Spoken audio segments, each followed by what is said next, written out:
Saya penempatannya adalah di Kabupaten Pasaman. Penerimaan pegawai luar biasa. Di Sawalunto zaman saya itu dan dengan Bapak Wali Kota Pak Amran Nur mengadakan 2 kali tes.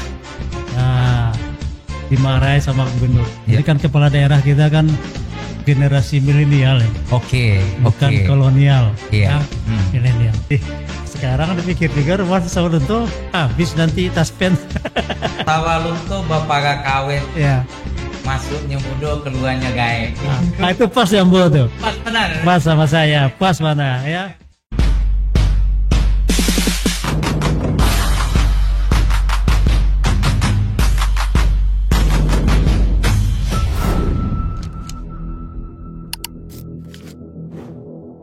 Selamat bertemu di podcast kita, Dikabarin Aja. Pertama sekali Pak, tentu kita sebelum kita mulai berselancar dengan apa yang mau kita kupas tuntas pada hari ini, terlebih dulu mungkin ada satu hal yang perlu kita tanyakan yang penting sekali bagi Bapak nih.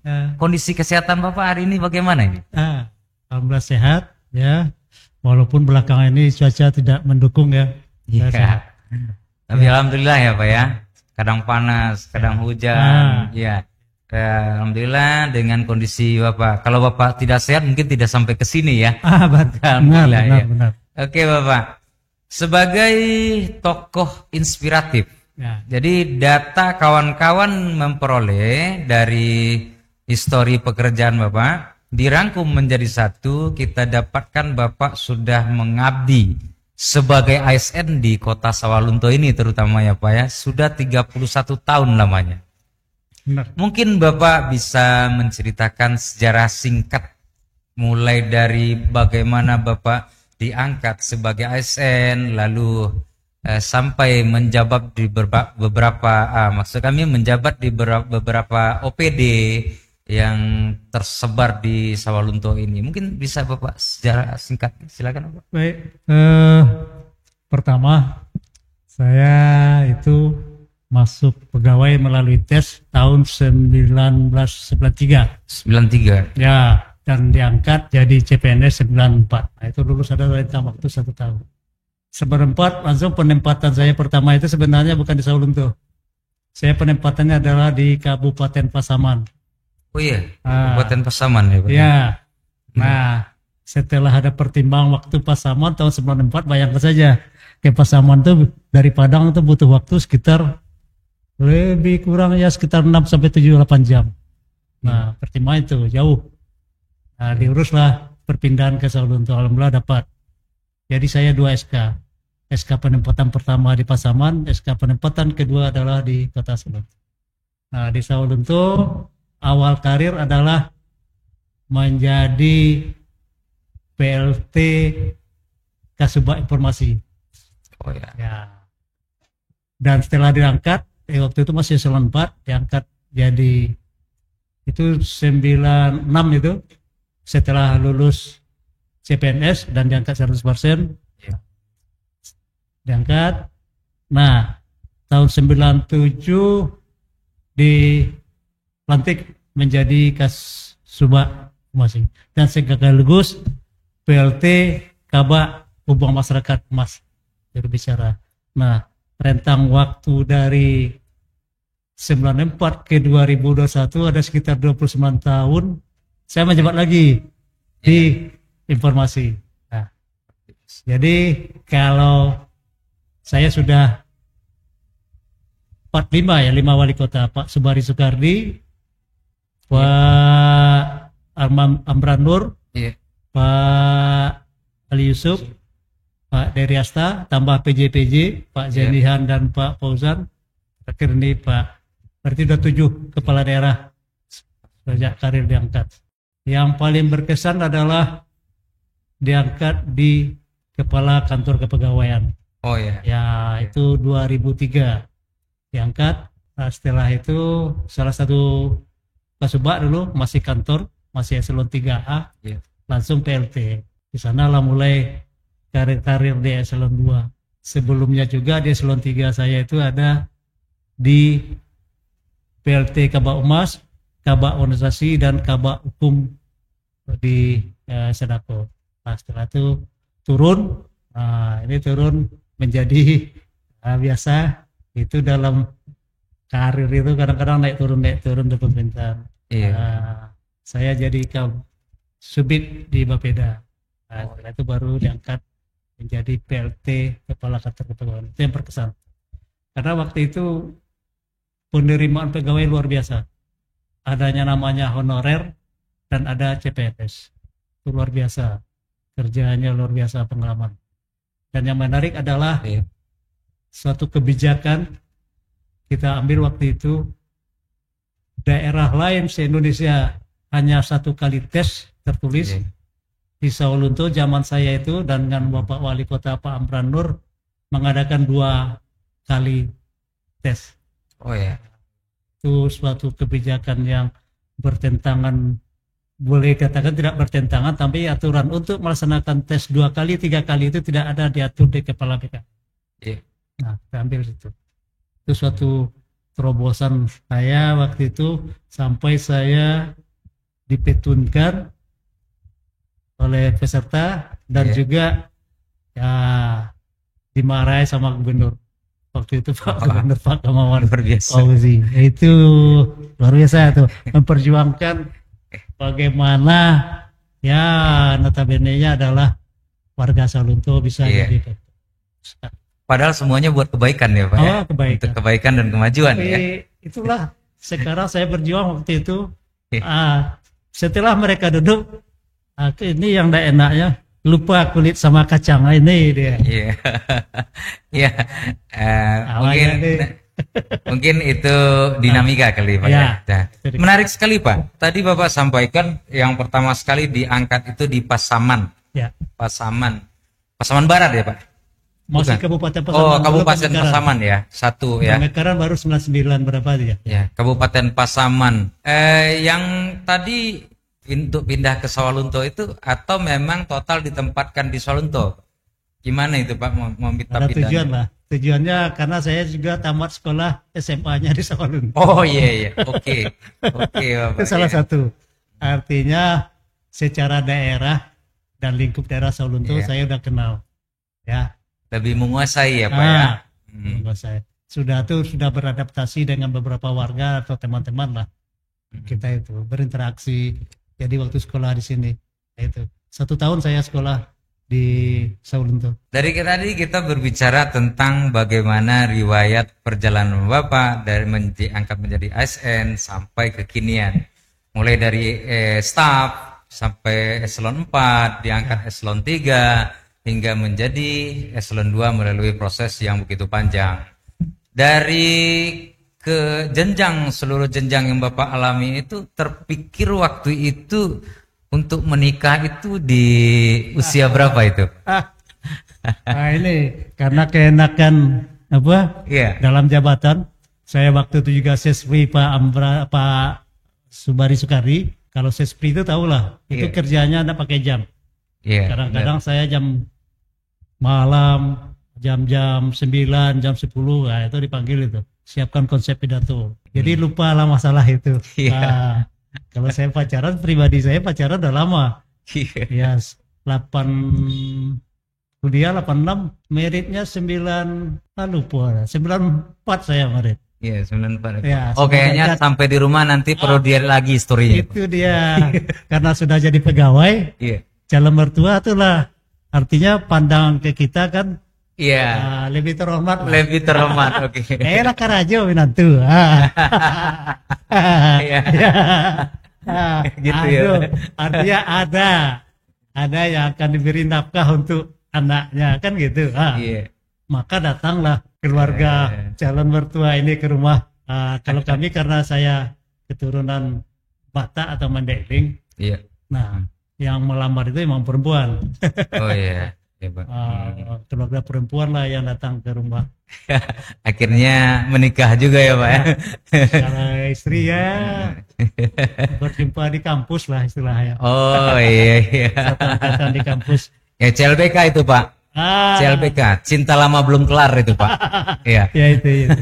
Pada saat ini Pak Alomuan sendiri menjabat sebagai asisten administrasi umum ya Pak ya. Asisten 3 sekretariat daerah. Ditempatkan atau ditugaskan sebagai PLT Kepala Dinas Kominfo Kota Sualunto. Itu luar biasa itu Pak. 2 urusan kedinasan yang luar biasa itu menurut kami ya Pak ya. Itu bagaimana Bapak membagi waktunya itu Pak?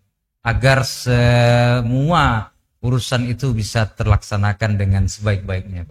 Itu kan membagi waktu itu pengalaman. Karena saya sudah ditempa dengan beberapa jabatan. Ya, kalau dihitung di eselon 2 ini sudah 7. Mulai kepegawaian, inspektorat, dinas lingkungan hidup, staf ahli, dinas kebudayaan, dinas perpustakaan dan asisten dan sebagainya. Jadi itu pengalaman kita membagi-bagi waktu dan membagi-bagi semacam pola kerja. Nah, itu yang bisa. Artinya pengalaman aja. Dari nah, pengalaman. ini kapan kita harus bekerja di asisten, kapan bekerja di dinas kominfo. Nah, kedua-duanya adalah merupakan kepercayaan pimpinan kepada kita. Nah, itu amanah. Nah, amanah itu saya jalan seperti itu. Ya, karena untuk suatu amanah ya diperlukan pola kerja kita, mengatur kerja, mengatur pelaksanaan tugas, mengatur jam dan mengatur waktu istilahnya. Itu kita. Historik karir yang Bapak jalani tadi hingga kekinian ditempatkan di satu badan atau satu pikiran di 2 posisi ini dengan pengalaman yang Bapak miliki jelas sangat berpengalaman, sangat membantu pada hari ini. Iya, sangat membantu. Ya, karena pengalaman kerja saya di eselon 2 itu ya luar biasa. Karena contoh tidak hanya waktu sekarang aja, di tahun 2022 kemarin saya juga pelaksana tugas di Satpol PP. Nah, udah 2 kali nih melaksanakan tugas Satpol PP. Ya itu malah lebih di hari beban kerja lebih berat di Satpol PP sebenarnya, karena ada 2 ya, tugas pengaman perda dan damkarnya itu luar biasa ya. Artinya kalau dari suatu pelaksanaan tugas damkar itu adalah 24 jam. Nah, bagaimana saya mengontrol staf atau anggota selama 24 jam. Satpol PP demikian juga ya, mereka tersebar dalam hal pengamanan baikkah di rumah-rumah dinas atau di kantor yang dipakai jasa pengamanannya, maupun yang operasional penertiban yang terhadap pelanggaran peraturan daerah atau perda. Nah, ini yang begitu. Jadi saya sebenarnya pengalaman aja. Kalau dibikin semacam literaturnya tidak ada. Karena ya itulah, karena sudah ditempa sekian lama jadi pelaksana tugas, ya itu bukan sombong ya, mungkin 3 atau 4 jabatan bisa saya empan sekarang. Luar biasa ya Pak. Karena itu pengalaman juga. Pengalaman. Waktu itu saya di PLH Sekda, ya, asisten Kadis Kominfo, 3. Satu lagi apa waktu itu ya? Kepala daerah malah. Wali kota tidak ada, wakil tidak ada, Sekda tidak ada. Nah, hebat. Dikemasi semua ya Pak ya, dalam satu. Luar biasa. Jadi jelas sekali bahwasannya pemirsa di rumah, pengalaman itu akan membuktikan ya sebagaimana ketangguhan kita untuk menghadapi beberapa hal, apalagi di dalam unsur pemerintahan. Dan satu lagi yang sangat menarik dari Pak Alomuan, bahwa sebetulnya ya sebagaimana yang diungkapkan oleh Bapak Alomuan tadi, menjadi PLT dari beberapa dinas itu tidak semudah yang dibayangkan. Bapak sekarang definitifnya adalah asisten administrasi umum. Singkat saja Pak, di asisten administrasi umum sekretariat daerah ini berapa bagian yang menjadi tanggung jawab Bapak ini? Ya, ada 3. Itu urusan internal semua itu. Ya, yang satunya bagian protokol pimpinan. Nah, ini itu juga pekerjaannya itu sekitar 24 jam juga tuh. bagian umum. Nah, bagian umum apalagi sampai urusan rumah tangga kepala daerah, ya, terus sampai urusan dapur, ya, itu kita dari bawah saya. Nah, terakhir adalah organisasi ini yang lebih banyak lagi tugasnya di organisasi ini, pelayanan publik, ya, berkaitan dengan STTK, berkaitan dengan analisa jabatan, dengan penempatan pegawai, gitu, dan juga membuat formasi, usulan formasi. Nah, kita itu tuh lebih berat lagi. Nah, memang itu karena saya di level namanya manajer, nah saya hanya bisa kepegawaian dalam hal memanage anggota, istilahnya kabak, termasuk juga di sini. Benar. Di Kominfo sendiri bagaimana memanage kabit dan kasubag pejabat yang ada sampai eselon 4. Bagaimana kita memanagenya, bagaimana kita hubungan kerja kita, bagaimana cara trik saya untuk bisa meramu mereka bisa bekerja walaupun saya tidak ada di kantor. Nah itu trik-trik kita aja. Luar itu biasa memang sekali, Pak.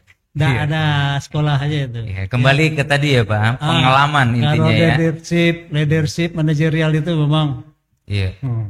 Makanya kadang-kadang orang kalau dikarbitkan menjadi pimpinan tanpa pengelamanan dia di suatu organisasi yang besar, mereka akan jalan tempat dan bingung. Bingung sendiri. Mau dibikin apa hari ini, apa akan dibuat hari ini. Nah itu, contoh tadi seperti ini, saya kadang-kadang rapat atas nama Kominfo, rapat di asisten, rapat ada tim lagi, ada tim TPP saya, ada tim PMPP, ada tim-tim lain, belum lagi kepanitiaan. Luar biasa. Nah itu banyak tugas-tugasnya di luar yang di beban kerja atau tugas pokok kita. Nah itu saya lalu aja dengan enjoy. Karena tadi itu udah hari ini titik ini mana yang prioritas dulu. Seperti tadi contoh. Nah karena ada harmonisasi bagian tentang perwako Kominfo, saya harus maju. Nah itu didahulukan. Makanya tinggallah kegiatan di asisten saya dulu. Kemudian tadi Bapak sudah menjelaskan bagaimana peliknya membawahi atau mengomandoi dari beberapa bagian. Sekarang kita masuk ke Kominfo, Pak. Sebagaimana data yang kita dapatkan di Kominfo itu ada 3 bidang: kesekretariatan, bidang e-governance, kemudian bidang informasi komunikasi publik. Nah, dari 3 bidang ini Pak, dengan apa yang kita dapatkan sesuai dengan misi wali kota dan wakil wali kota, bahwasanya di misi kedua itu kita ketahui bahwasanya pemerintah akan mewujudkan berbasis IT. Dari visi misi yang telah tertera tadi, yang kita sebutkan tadi, itu yang lebih bersentuhan dengan visi misi, dengan tupoksi Kominfo saat ini, itu terletaknya di bidang apa itu Pak? Ini sebelum masuk situ, ini kan kepala daerah kita kan generasi milenial ini. Bukan kolonial, milenial. Pasti salah satu dalam misinya itu adalah masalah digitalisasi, karena era-era digitalisasi milenial identik dengan zaman digital. Makanya saya masukkan situ. Untuk itu dari misi yang keduanya ini berkaitan langsung adalah di bidang e-government, Nah di situ. Nah untuk membentuk suatu optimalnya kerja e-gov ini, itu yang perlu tantangannya adalah SDM-nya dan peralatannya dan anggarannya. Pasti tiga itu tantangannya. Kalau anggaran untuk digitalisasi ini atau transformasi digital itu tidak main-main, tidak main-main. Karena barang-barang yang berhubungan dengan digital itu pasti mahal-mahal. Contoh aja jaringan. Jaringan tidak ada yang murah. Kita aja beli paket AP paling rendah aja 50.000 atau bisa aja lah 20.000. Ya. Untuk sebulan ya Pak ya? Nah itu sekali pakai tergantung pemakaian kan. Nah, ya itu baru bicara 1 HP. Ya. Belum lagi perangkatnya yang kita beli HP-nya. Itu. Nah, itu paling murah pun di 1 juta. Nah, apalagi kita bicara untuk kota. Berapa jaringan istilahnya kekuatan atau MBZ itu berapa kita yang butuh. Nah, itu. Apalagi untuk dipakai untuk namanya pemerintahan elektronik atau yang sekarang sertifikasi elektronik berbasis elektronik itu. Ya. Nah, seharusnya setiap OPD punya jaringan, ada disentuh jaringan. Tidak hanya itu sampai ke pelosok-pelosok. Nah, itu baru belum lagi warga. Yang kita pikirkan. Nah, itu makanya. Nah, itu perlu jaringan, perlu kita perangkatnya. Apakah itu jaringan, apakah itu towernya, apakah itu. Nah, setelah itu baru SDM. Nah, sekarang karena banyak perguruan tinggi membuka jurusan yang namanya komputer, alhamdulillah bisa. Nah, bisa seiring antara kebutuhan kita untuk mencapai e-government atau smart city ini dengan SDM itu bisa kita sejajarkan. Itu bisa. Nah, yang paling tidak bisa disejajarkan itu adalah anggarannya. Anggarannya, benar. Anggarannya ada. Itu tantang. Kalau pola kerjanya apa-apa, kalau udah masuk di sini di Ego atau apa, bisa. Itu gampang karena SDM sudah mumpuni. Sekarang persoalannya itu adalah ya, karena itu tidak mudah. Saya juga bicara-cara dulu untuk membentuk suatu smart city aja di kota Surabaya itu udah hampir di atas 50 miliar. Itu bentuk satu kota Surabaya. Ya, luas kota Surabaya itu mungkin luas Sawalunto sebenarnya. Luas kota Sawalunto. Sawalunto kan ya topografi aja makin kelihatan kecil. Tapi itu ya hampir 50 juta. Itu untuk menciptakan aja baru. Belum lagi untuk bulanannya, hariannya, dan tahunannya. Nah ini memang satu tantangan adalah bagaimana nanti kepala dinas berdiskusi atau bernegosiasi dengan wali kota supaya anggaran untuk mewujudkan misi kedua itu ya diporkanlah anggarannya ya. Tidak hanya saat sekarang. Seharusnya kalau saya hitung-hitung itu tidak 10, harus 2 kali lipat dari sekarang. Nah, berarti kita harus di atas anggaran di Kominfo itu paling tidak harus di atas ya 15 M. Itu baru kita bicara IT, bicara e-government. Karena itu kalau tidak ya contoh aja sekarang tantangan kita, kelemahan kita. Jaringan kita tidak sampai ke sekolah-sekolah. Nah, sekarang sekolah pakai IT. Ujian sudah pakai berbasis komputer dan pakai jaringan. Sekarang lagi. Nah, itu yang harus kita tantangan paling berat.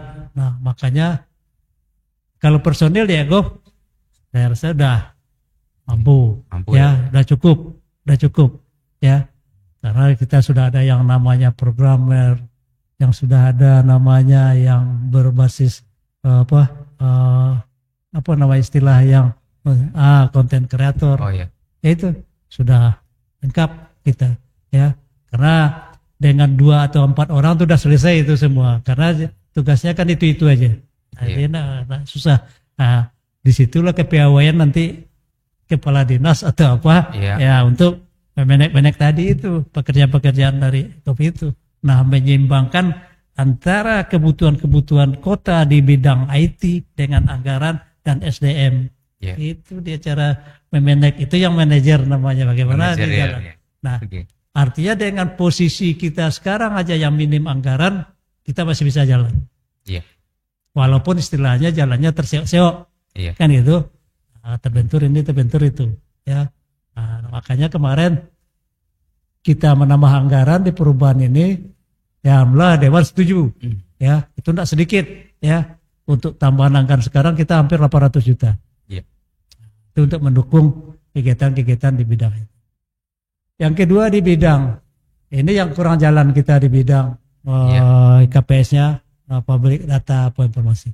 Sebenarnya Kominfo itu kalau di samping tugas pokok itu adalah seorang juru bicara kepala daerah. Ya. Nah, itu yang saya rasakan saya waktu Kabak Humas. Ya. Nah, hampir sama. Sekarang kan di Kominfo ini kan adalah sebagian tugas-tugas kehumasan PR itu disertakan di Kominfo. Nah, itu di bidang IPS. Nah, itu tidak ada. Kalau soal data-data itu di samping wali kota sebelum menyampaikan data itu seharusnya kan Humas. Saya Humas. Ya. Itu sekarang fungsi Humas kita di Kominfo ini adalah fungsi Humas hubungan dengan para media, rekan-rekan media, kan itu baru. Yang menyampaikan informasi-informasi kebijakan-kebijakan kepala daerah, wali kota dan wakil wali kota kepada masyarakat. Kita bayangkan waktu Pak Arboko jadi Menteri Penerangan. Iya. Berapa kebijakan-kebijakan presiden, nah pasti Pak Arboko yang ke depan dulu, baru beliau. Karena informasi kebijakan atau keputusan yang ambil kepala daerah itu, kalau dia dari langsung terjadi nanti istilahnya bentrokan dengan kebutuhan atau kemampuan masyarakat, nah itu mengkanternya susah. Nah, tapi kalau dari juru bicara dulu itu, makanya di istana pun di presiden ada namanya kantor KSP. Nah itu khusus untuk juru bicara presiden. Nah sekarang kita mungkin di sekretariat tidak ada, makanya ada info. Nah ini yang belum bisa optimal jalannya. Apakah secara strukturnya atau rentang kendalinya tadi mana? Salahnya saya tidak tahu ya. Karena saya masuk terakhir kan tidak dari awal ini. Nah makanya seharusnya waktu di organisasi itu jelas fungsi itu. Nah sekarang fungsi dari satu bidang IKPS ini adalah baru pengumpulan data dan hubungan dengan media. Kan itu baru hubungan dengan rekan-rekan media. Nah ini yang salah satu tantangan juga bagaimana fungsi dari juru bicara pemerintah itu seharusnya contoh saya contohkan misalnya Pak Wali mengambil kebijakan terhadap MBG lah, makan bergizi ini. Nah sebelum menyampaikan ke publik, kita kan sudah ada disusun ini berapa sekolah sekarang yang bisa kita laksanakan MBG, berapa anggarannya, berapa ini ya, berapa dari siapa pelaksananya. Ya seharusnya dari itu dulu. Nah nanti baru wali kota. Nah ini yang itu yang saya bedakan Kominfo sekarang dengan saya sewaktu kepala bagian humas di Sedakewas. Ya. Dengan histori tadi ya Pak ya. Jadi apa yang disampaikan oleh Bapak Alomuan tadi sesuai dengan kita runut ke belakang bahwasanya untuk visi misi kedua Bapak Wali Kota dan Wakil Wali Kota bahwasanya mewujudkan e-government berbasis IT itu sangat melekat kepada bidang e-government. Di sini ada 3 yang harus dipenuhi ya Pak ya. Yang pertama itu adalah peralatan, kemudian SDM-nya dibungkus semuanya dengan anggaran yang disupport gitu ya Pak ya. Nah kemudian di harapan Bapak mungkin langsung tadi Bapak evaluasi sendiri kan. Bahwasanya dari hasil evaluasi Bapak mungkin kita sepakat Pak bahwasanya jadikanlah bidang IKPS ini informasi komunikasi publik dan statistik ini betul-betul menjadi corongnya pemerintah dengan inovasi-inovasi dari struktural atau dengan peranata humas yang kita miliki saat ini. Mungkin seperti itu ya Pak ya. Jadi jelas sekali kupas tuntas kita tentang Kominfo. Nah, di sisi itu Pak, seterusnya di sini mungkin Bapak dengan menjadi kepala dinas Kominfo pada saat ini mungkin punya harapan khusus Pak. Ya, harapan khusus Bapak sendiri untuk kemajuan Kominfo ini tidak hanya bidang IKPS tetapi secara keseluruhan Pak. Mungkin ada harapan yang mungkin Bapak mau sampaikan. Silakan Pak. Iya jelas lah. Saya punya harapan. Itu tadi makanya pertama bagaimana anggaran di Kominfo ini bisa lebih. Anggaran. Ya. Sama anggaran di support ya Pak ya. Support. Karena itu harapan saya ya.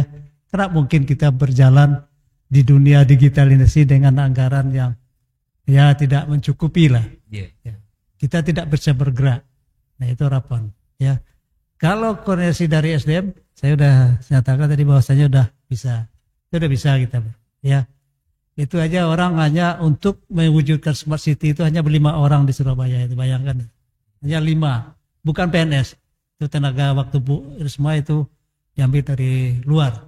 Orang-orang yang sudah berkompeten di bidang IT. Itu diambil. Dikontrak. Nah, dia dikasih job hanya sekitar 2 tahun untuk mewujudkan itu. Mulailah mereka bekerja. Seperti itu. Nah itu saya bilang itu untuk mewujudkan itu sekitar 50. Nah, tapi ya. Nah kalau kita tidak di harapan saya tadi itu, kalau ini tidak disupport dengan anggaran, hanya disamakan dengan bagian-bagian hanya untuk melayani rekan media, untuk melayani hanya sekedar membuat jaringan, tidak.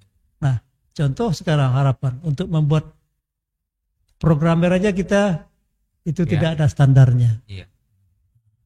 Itu jasa. Kalau udah programmer itu udah jasa.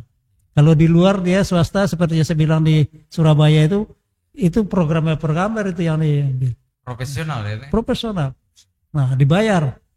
Nah dibayarnya artinya kalau level programmer itu kalau saya ibaratkan dengan dokter mereka udah spesialis. Nah, spesialis saja dokter standar spesialis beda dengan dokter umum. Beda ya. Dokter umum mau sekali baru misalnya konsul hanya sekitar 200, kalau spesialis sudah 400, sudah 500, pasti beda. Nah, pasti beda itu, ya. Nah, dokter umum hanya untuk gigi aja, kalau dokter spesialis gigi dia udah sampai ke seluruh gigi. Nah ini yang harus harapan saya tumpang ke sini, mudah-mudahan ini bisa ya mudah-mudahan lah. Saya bilang tadi ya. Karena Pak Wali juga orang milenial yang sudah melek teknologi, nah dia pasti udah pikir itu ya. Ya contohnya aja kemarin kita diskusi dengan Pak Wali, ya dia sudah respect dan respon terhadap teknologi ini. Nah, makanya sekarang kita sudah melalui EKVD di perubahan berani dia mengucurkan dana kita untuk perbaikan jaringan itu sekitar ya 800. Nah itu mulai sekarang. Mungkin saya bilang untuk tahun 2026, 2007 sudah mulai. Mudah-mudahan lah ini bisa salah satu harapan saya tertumpang dan juga, nah itu tadi masalah peralatan. Nah, peralatan kita kurang. Nah itu harapan jadi peralatan di Kemenpo itu memang harus canggih. Apa perlu kita punya mobile? Ya, mobile untuk jaringan-jaringan ini kita punya. Ya. Nah itu yang ada acara di sini wali kota atau wakil wali kota atau sekda atau acara dari instansi dari kementerian, kita akan punya sistem jaringan mobile yang punya kayak punya Telkom, ya. Nah itu gampang karena berkaitan juga dengan topografi daerah ya. Topografi daerah. Nah itu mungkin kalau dari personil itu saya rasa sudah bisa. Tidak bisa karena ada belajar banyak itu untuk itu. Nah kalau ada mobil pindah sini jaringan acara di Lumindai misalnya yang tidak tersentuh dengan jaringan yang blind spot, harus bisa live, bisa siaran langsung. Nah itu sekarang kan zamannya ya vlog, live streaming itu kan zaman sekarang. Nah kalau itu tidak didukung dengan suatu kerja peralatan yang mobile, ya aja. Ya, karena suatu waktu acara ini kan tidak hanya di pusat kota saja. Nah itu, ya, atau kunjungan kepala daerah yang harus di streaming di desa-desa pinggiran. Nah, itu siapa yang bisa untuk membuat live-nya kalau tidak ada itu. Nah, itu makanya peralatan-peralatan untuk mendukung itu memang teknologi canggih sekarang. Nah teknologi canggih tadi saya bilang anggarannya besar, ya, tidak bisa main-main kalau masalah canggih ini, ya. Nah, gitu Pak ya. Kami yakin sekali nih Pak. Apa harapan Bapak tadi dengan kita sampaikan nanti melalui podcast ini Pak? Sudah barang pasti nanti para pemangku kebijakan dan stakeholder internal kita barang lihat. Mudah-mudahan Pak ya, sesuai dengan harapan yang Bapak sampaikan tadi. Dan juga sudah barang pasti nih Pak ya. Mungkin dari beberapa kepala-kepala dinas yang ada di Kota Selunto juga sama halnya saran yang dengan Bapak sampaikan tadi. Tentu pada dasarnya kita kalau dari yang kita ketahui disesuaikan dengan anggaran yang dimiliki kota saat ini ya Pak ya. Ya. Oke, dan jelas rasanya Pak ya, apa yang kita bincang-bincangkan pada hari ini tentang kekominfoan, moga di kemudian hari Kominfo Sawalunto ini akan lebih baik adanya. Sesuai dengan slogan yang Wali Kota dan Bapak Wakil Wali Kota ciptakan, era baru Sawalunto maju. Nah, amin ya. Oke, Bapak Alomoan Sarjana Hukum di sini, kami Bapak sangat berterima kasih sekali Bapak dengan kehadiran Bapak. Tapi ada satu hal yang paling menarik sekali di sini Pak, yang harus diketahui oleh seluruh pemirsa dimanapun Anda berada, bahwasanya insya Allah tahun depan ya Pak, tahun depan Bapak Alomoan sudah akan memasuki masa purna bakti. Ya Pak, tahun depan ya Pak ya. Sehubungan dengan itu Bapak, apa mungkin kalau kami boleh tahu nih Pak ya, apa mungkin rencana Bapak setelah menjalani masa pensiun nanti Pak? Boleh Bapak ceritakan sedikit, kasih bocoran kami sedikit Pak. Apa itu Pak? Realitas saja. Ya. Kalau udah pensiun itu kan umur udah tua. Iya. Ya dia nggak muda ya. Artinya ya nggak mungkin lah harus dipaksakan usaha ini, usaha itu nggak mungkin. Kalau itu saya prinsipnya adalah menikmati masa pensiun. Menikmati ya masa pensiun. Mengikuti alur ya. Mengikuti alur saja ya. Iya. Dan untuk memperpanjang usia harus itu tadi ya. Ada juga olahraganya. Oh iya. Ya, ada juga makan-makan ini seperti itu. Seperti itu. Bagaimana supaya kita tidak sakit dan istilahnya itu tidak kelihatan uzurnya dan tidak kelihatan semacam pikunnya itu nanti. Iya benar sekali. Itu yang harus kita laksanakan. Saya tidak ada kepikiran untuk beternak atau punya sawit sekian hektar, nggak ada pikir itu, karena itu faktor usia kita itu udah Tuhan pun menciptakan itu udah ada juga batas-batasnya. Kalau kamu umur sekian ini ya umur 2 tahun anak-anak bisa merangkak, bisa berjalan kan gitu. Nah, saya itu sampai itu ya, sampai umur kita berapa? Kalau udah di atas 60 itu apa lagi? Ya, apa lagi? Nggak ada dikejar. Itu istilahnya itu ya banyak yang banyak yang ke akhirat aja lagi gitu. Gak mungkin lah dunia ya kan ya. Karena saya waktu mudanya memang mengejar dunia. Pecinta dunia, tapi sekarang udah berubah lah ya. Intinya setelah masa purna bakti ini, di masa-masa Bapak sudah menjalani pensiun, Bapak akan menikmati masa pensiun ya. Menikmati masa pensiun, kemudian tetap menjaga kesehatan. Itu yang penting. Ya, biar yang penting. Awal muda ya. Yang udah ya. Itu yang penting. Gitu, ya. Ya banyak ya jalan-jalan lah. Ya. Mungkin berkunjung ke beberapa daerah. Intinya menikmati ya, aja. Atau menambah tilas lagi nih Pak, ke tempat di mana pertama sekali diangkat jadi aja. Tapi sedikit Pak, sebelum kita masuk ke penghujung ini Pak, Bapak nanti di rencananya di masa pensiunnya akan tetap di Sawalunto atau mau berdomisili di mana nih? Ini kan separuh hidup saya kan di Sawalunto ini. Iya, benar. Ya, separuh hidup saya sampai umur sekarang ya Sawalunto. Tapi dari awal waktu masuk di sini memang pensiun sudah kepikiran juga untuk tetap di Padang. Oh, di Padang, ya Padang. Pak. Tidak di Sawalunto. Tidak di Sawalunto. Karena ya keluarga atau semuanya kan di Padang. Di Padang. Ya. Satu lagi itu. Nah, satu lagi ya rumah sudah dibikin di Padang. Sekarang dipikir juga rumah di Sawalunto habis nanti taspen. Ada satu hal yang menggelitik bagi saya, Pak. Teringat saya pepatah orang Sawalunto. Masuk mudo. Sawalunto bapak kawin. Ya. Masuknya mudo, keluarnya gae. Itu pas yang bu tuh. Pas benar. Pas sama saya, pas mana ya? Benar. Ya, karena saya masuk kerja itu umur 28, 29 ya, 27. 27 ya, Pak. 27. Wah ya sangat. 27, 94, 27, 95 saya merit, ya itu, ya 27. Nah, sekarang keluar sudah di umur 60. Ya mampas sawalunto bapak KKW itu masuk mudo keluar gai, itu dia. Seperti itu saya. Karena saya tidak pernah pindah-pindah dari sawalunto. Jadi setelah Pak ya, kota Sawalunto itu memang kota idaman ya Pak. Sangat nyaman ya di sini Pak ya.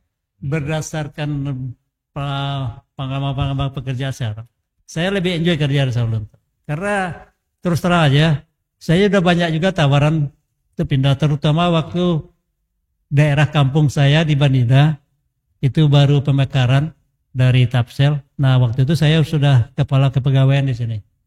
Nah, itu udah ada tawaran.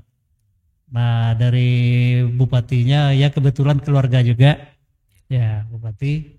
Nah saya tolak karena ya kerja di kampung dengan kerja di rantau pasti beda, nuansanya berbeda, kerumitan dan kesusahannya pasti berbeda juga.